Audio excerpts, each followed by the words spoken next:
wala naman ako yung papel na kulay, ano, yung iba pangalan. Ay, ganito yung plastic na iba-iba ang kulay, iba-ibang color. Wala ako noon eh. Kaya binilog-bilog ko na lang siya, linagay ko siya dito. Tapos linagyan ko na lang siya ng plastic na white para hindi dumidikit sa pagkinuha. Ayan na. Masarap po ito. Ewan ko kung magkano ngayon yung yema dyan sa atin, sa buong mundo. Di ko alam kung magkano ngayon ang yema. Basta, ang ginawa ko, condensed na gatas, mani, na isasangag nyo muna mani, tapos dudurog-durogin nyo, pisya pa sa inyo, tapos dudurogin nyo, o mayroon naman grahams na, mga kababayan, grahams na durog na. Kung wala kayo nabibiling durog na grahams, ikaw na mismo ang magdudurog. Yan, pwede ito pambaon ng mga anak natin sa school. Masustansya po ito. Hindi po dapat araw-araw din ibabaon kasi sasakit ang mga ipin nito dahil mo ang yung Nestle. Yung no condense, matamis, tapos yung graham, matamis. O gumulong ka na, akin ka na lang. Ayan, tsura. Ang sarap. Ang kababayan, gumawa kayo nito dahil pag ang nanay ang gumawa, wala pang chemical, alam natin na malinis, makakain, masustansya. Ito na po. Habang nanonood ka ng TV, habang nagre-review ka, habang nagkukwenta ka ng mga utang mo o nagbabudget ka, ito na. Pangpautak pa yung money, pangpatalino, memorize ka pa, may yema ka pa, may graham ka pa, tapos may tsaa ka, may kape, o mayroon ka pa chocolate. O paano? Sige po mga kababayan, ito po yung gawa kong yema. Bye! Yummy!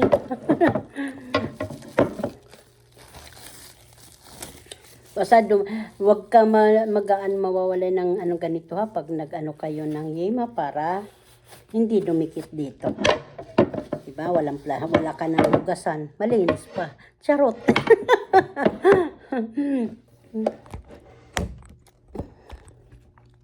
Bye-bye! Dugtong ko na ito mga kababayan sa aking pagluluto ng turon, saka yung dainaing na tuyo na bisogo po ito mga kasimple. Almusal po ito. Good morning pala sa inyo mga kababayan ko. Kumusta kayong lahat yan? Kasi maglalaga ako ng kamuti at saka pangalan nito, gabi na laman. Okay na po ito. Maglalaga na po ako ng kamuti. Lalagay ko siya dyan. Para hindi po siya mga kababayan, maging mapait pag na-over.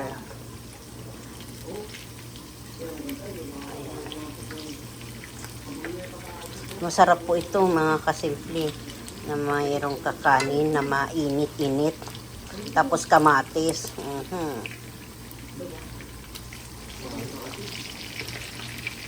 Okay na ito mga kababayan. Almusal namin. Tapos magluluto. Nauna yung yung ulam bago yung duma na kamuti saka yung baging. Ito po yung mga kababayan. Yung kamuti saka yung baging yan nila. Hugasan ko muna bago ako magluto. Ang lalaki.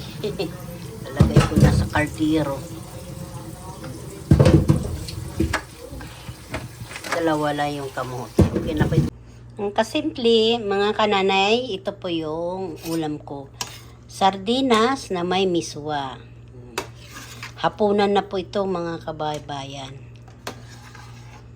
Hapon na talaga dito, alas 4 na.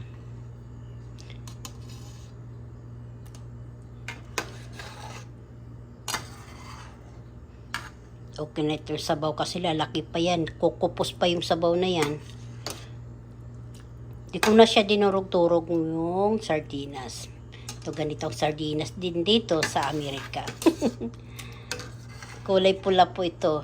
Kaya yung sabaw kulay pula. Manghang-hanghang. Hot sardinas. Simple lang. Masarap to sana mga kababayan, may patula o malunggay. Kaso wala naman ako dito. Ito na lang. Tapos kukuha na lang ng dahon sili. Dahon sili. Ano po yung dahon sibuyas. Okay na po ito mga kababayan. Ako yung matapos na ay magpapahinga na po ako. Muusok-usok pa po ito. Mga kababayan, ito po yung aking menu ngayon. Sardinas na may miswa. Ginisa ko lang sa sibuyas bawang. Alam nyo naman yung mga kababayan mag-isa. Hindi ko na pinakita. Simpleng ulam dito sa Amerika. Masarap po ito. Nakakabusog. May miswa din dito sa atin. Dito sa iOS.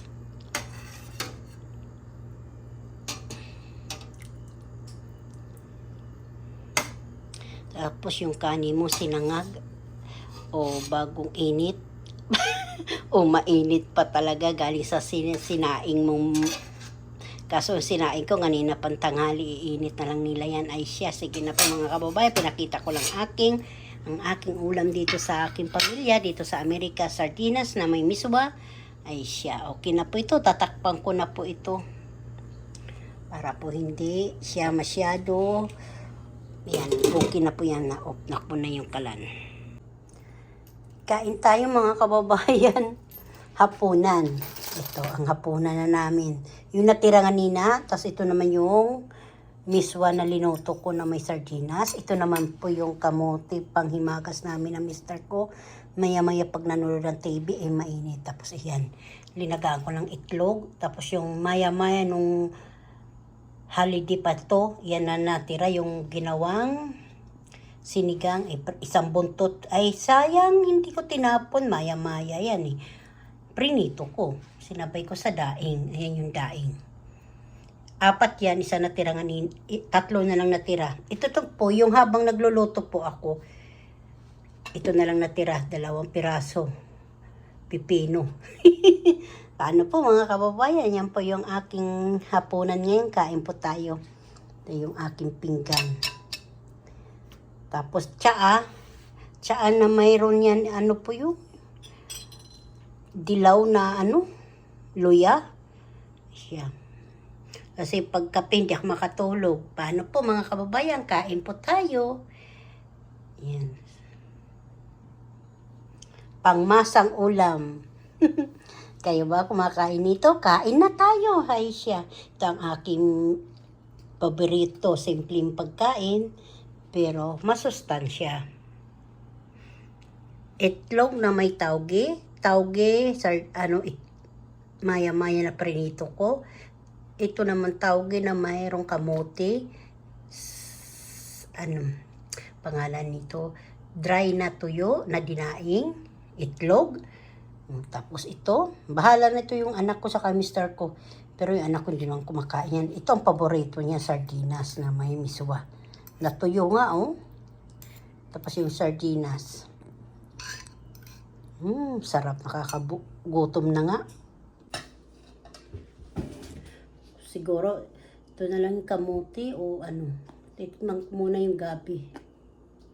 Gabi po ito na karlang o butig o basta ito, gabi Tagalog, gabi ng Bisaya, gabi ng Quezon, gabi ng Ilocos, basta di ko alam ito, basta gabi ito. Pwede po isigang, pwede po ilaga, pwede po isuman. Ganito lang hiwa-hiwa ko. Kain na po tayo mga kasimple.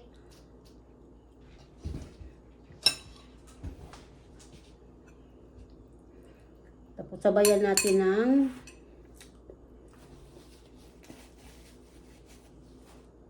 higop ng sabaw, ng miswa. Sosyal pag dry ang ulam, nakakutsara. Pag may sabaw, nakakutsara.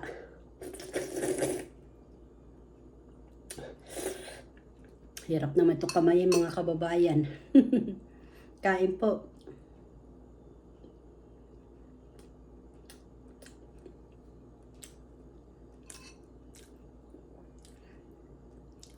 Ang sarap pala nito. Kaparis ng ano. Kaparis ng kamuti. O gabi ng tapos miswa.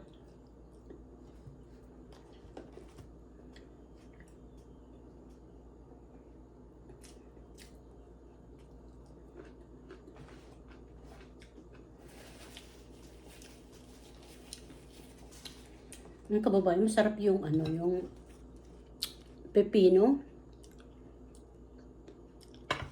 na may suka, na may kunting ano, paminta, saka konting asukal. Ang sarap.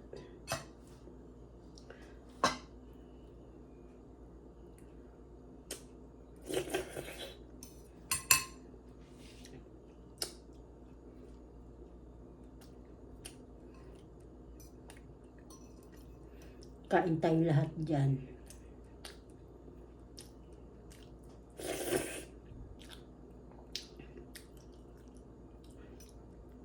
Sardinas po sa kaudong. Pwede po to. Sarap to.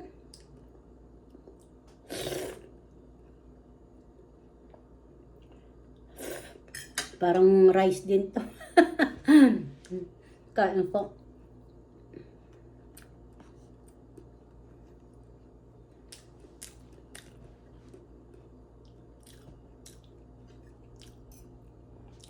Akin naman to, ano, bahin ako na lang. Hindi na ako nagpalit ng tinidor at kutsara.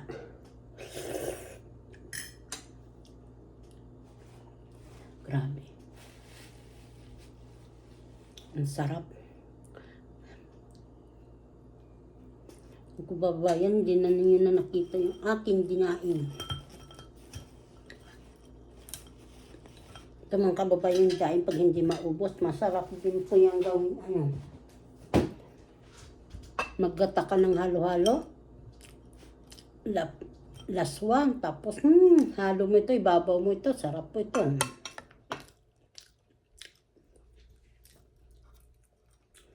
Kinain na,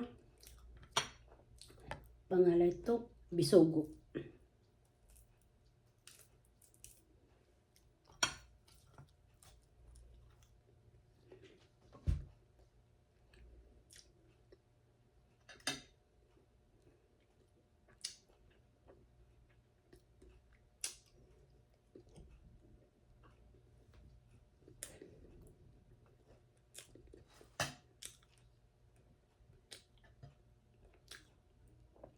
Sariwa. Silaw yung ilaw doon. Patong ko ngayon pa ako, masakit. Tapos ko lang kasi maglinis ng ano, mga kwarto, pati higaan, pati CR. Tapos saligo na ako.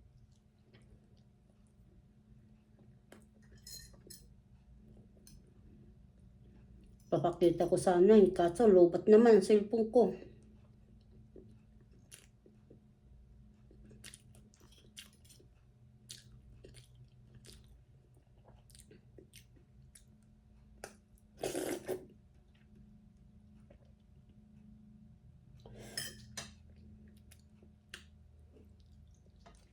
Di off na naman yung anak ko ngayon, Merkules.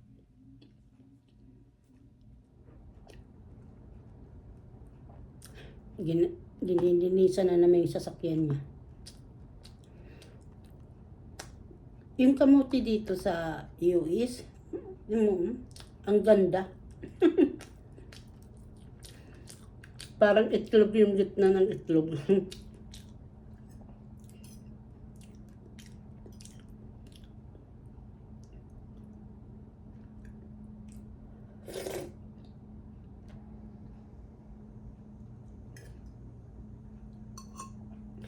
Sarap nga ni. Nakakaano. Para pag nandun na sa bunganga mo, malabo. Makatas.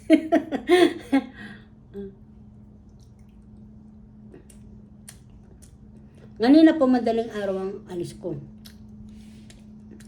Alas nga. Nagluto na ako kanina. Nakabalot na po ako nito. Sorry. Balot na po ako nito. Yun ang pinag-almusal. Tapos nagdaing na po ako. Nagprito ako nito na tuyo. Hindi na ito nagalaw. Tapos yung isa nito inano ko, binaon ko. Siguro mamaya yan.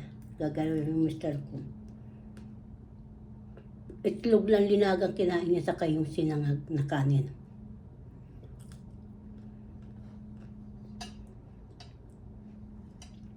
Dito hindi na nag-uusap-usap ang mga tao. Iba-ibang oras eh.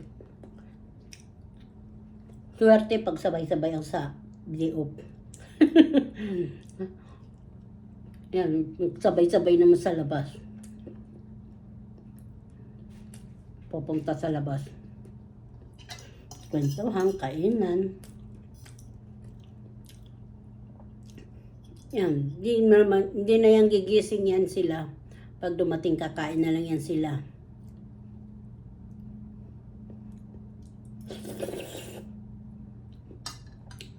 Ako naman, din na po ako naghihintay ng silang na bago dumating. Kumakain na talaga ako mag-isa. Hindi naman nila dala ang kardero eh. Charot. Hintayin ko bang mamaya eh. Mapasma pa ako eh. Paghihintay sa kanila eh. Tsaka tulog na ako.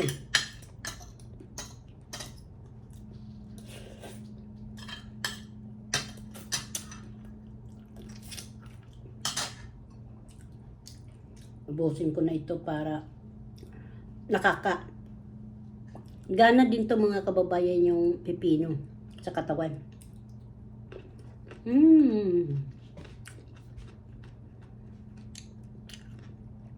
Patutuyuin ko muna yung ulo ko, yung buhok ko bago ako matulog.